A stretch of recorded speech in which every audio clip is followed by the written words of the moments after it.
yung biggest mistake or lesson na ginawa ng Filipino investors last year? Okay. And we see this, no? Marami tayong kausap ng mga ka-RFF. So, alam natin na totoong nangyari ito. So, the markets fell and people were, in shock. Big mistake, walang emergency fund. Nag-invest, nag-umpisa ng portfolio, walang emergency fund. So, double whammy. Bakit? Bumaba, nangailangan ng pera. So, kailangan mag-redeem, lugi. Ang sakit nun, no? The other possibility is this. O hindi nagka-problema. Pero bumaba yung market. Ang gandang bumili. Wala kang pambili dahil walang liquidity.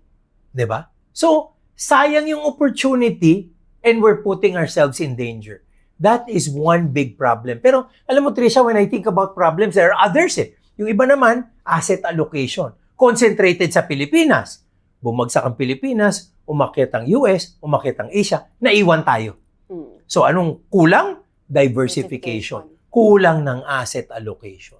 'Di ba? And lastly, but obviously not the least, 'di ba? Hindi nag-aral. Alam na nagkamali, tuloy-tuloy pa rin ang gagawing mali. So parang ang investing ginawang sugal.